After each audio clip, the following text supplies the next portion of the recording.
Bueno, continuamos con el tema 4. Esta vez arrancamos en las alteraciones psicopatológicas de la atención.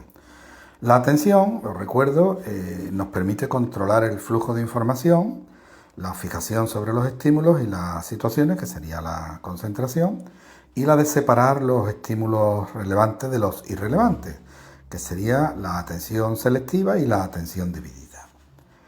Entre las alteraciones de la atención tenemos la hiperprosexia, que es la incapacidad para centrarse en algo concreto, la hipoprosexia, que es la disminución de la capacidad de la atención, o la falta absoluta de atención, que sería la aprosexia. Además, tendríamos la perplejidad, es cuando no comprendemos el significado de lo que está sucediendo. Además, esto forma parte del vocabulario común. Muchas veces decimos, me he quedado perplejo, que es el sinónimo de decir, no entiendo nada, no lo asumo, no estoy entendiendo nada. Esa sería la perplejidad, que podría ser una alteración, cuando esto ocurre de manera continua, una alteración psicopatológica de la atención en algunos procesos psicopatológicos. Por último, la fatigabilidad, que es la dificultad para mantener la atención durante un tiempo. Este tipo de atención sería la atención mantenida. Pues cuando no podemos trabajar durante un tiempo la atención mantenida, se denomina fatigabilidad. Ahora hablaremos de la sensopercepción, que sería una forma de interpretar las sensaciones procedentes de los sentidos. Es una función cerebral superior. Y dentro de las alteraciones podríamos dividirlas en lo que son distorsiones y lo que serían percepciones engañosas. En las distorsiones está claro que el estímulo realmente existe. Lo que ocurre es que la persona no lo percibe de la manera en que existe, lo percibe de manera diferente. Así tendríamos las hiperestesias y las hipoestesias, según la intensidad sea alta en las hiper o baja en las hipo. La micropsia, que es cuando los objetos parecen más pequeños, o la macropsia, cuando los objetos parecen mayores de lo que son en realidad. Y la dismegalopsia, que es cuando los objetos parecen más grandes por una parte que por la otra. Con respecto a las distorsiones, estas serían cuando se dan alteraciones de la integridad perceptiva, en las que tendríamos la escisión y la sinestesia. La escisión es una percepción fragmentada, por ejemplo, ver a alguien que está moviendo los labios y lo estamos oyendo, pero como si fuese por separado, como en esas películas que están mal dobladas y estamos viendo cómo mueve los labios, pero después no están de manera sincronizada con lo que estamos escuchando. Y la sinestesia, que es una sensación asociada a una imagen que pertenece a un órgano sensorial diferente. Por ejemplo, pues estamos viendo un color concreto cuando en realidad lo que estamos es utilizando el sentido auditivo. Estamos escuchando música y vemos colores. Se da también muchas veces con el consumo de algunas sustancias y en algunos trastornos. Hablemos ahora de las percepciones engañosas.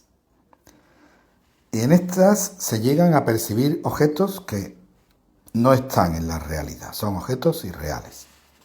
Y tendríamos las ilusiones principalmente y las alucinaciones. En las ilusiones, el juicio de realidad estaría conservado, pero se da una percepción errónea de lo que sería el estímulo real. Una de las ilusiones, quizás que vemos con mucha frecuencia, y podemos comprobar que el juicio de realidad está conservado, pero la percepción que tenemos sabemos que no corresponde, no es real, sería la pareidolia. Por ejemplo, cuando vemos caras en una nube o vemos un animal en una nube, sabemos que lo que estamos viendo es una forma y que no tiene por qué ser un animal. O vemos una cara en una mancha en la pared, o vemos una casa que tiene la ventana y las dos ventanas y la puerta y vemos que es una casa, una cara sonriente, por ejemplo. Bueno, eso sería un tipo de ilusiones. Otro serían las alucinaciones, donde hay una percepción ahí sin objeto. Ahí se entiende la percepción falsa, llegan a entenderlas como una cosa real. Suele ser inesperada, es espontánea y no puede ser controlada. Aquí en las alucinaciones no hay juicio de realidad. Pueden ser visuales o auditivas. Las auditivas son más frecuentes en la esquizofrenia y las visuales se suelen dar, por ejemplo, en el delirium tremens, en el síndrome de abstinencia alcohólico. También pueden ser olfativas y gustativas, que suelen ir acompañadas de delirios.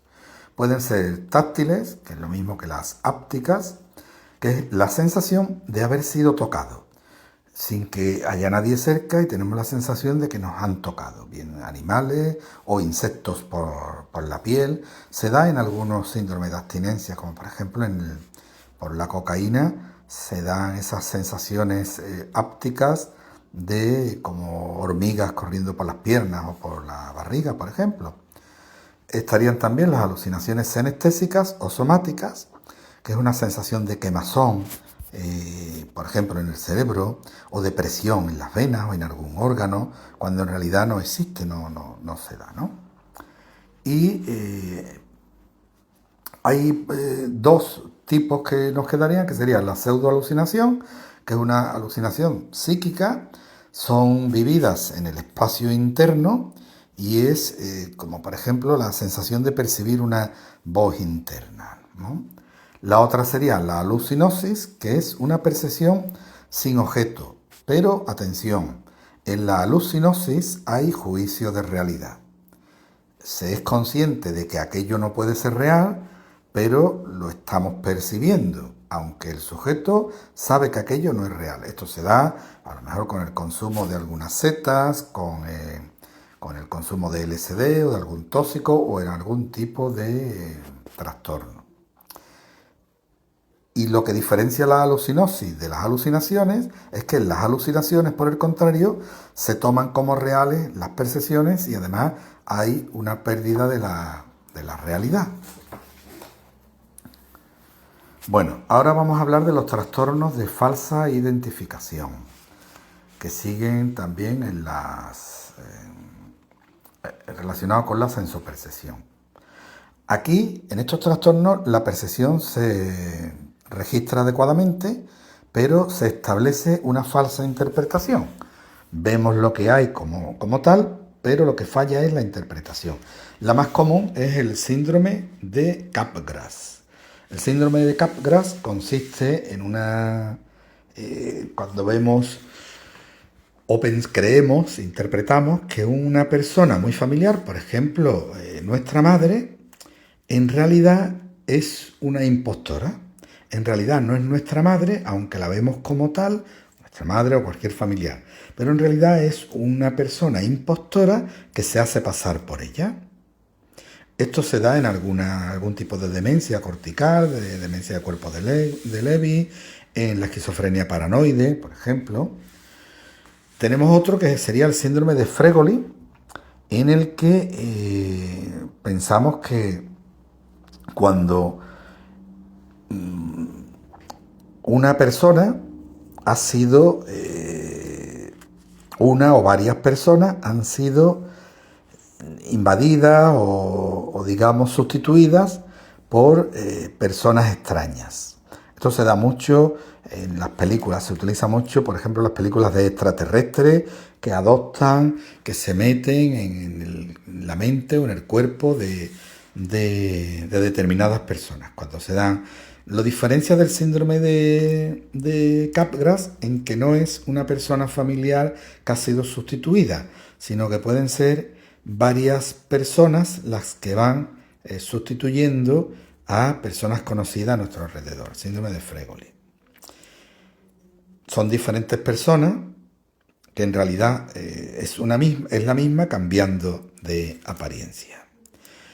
Hay otra alteración que es la intermetamorfosis, en la que se cree que son las personas de su entorno han intercambiado sus identidades.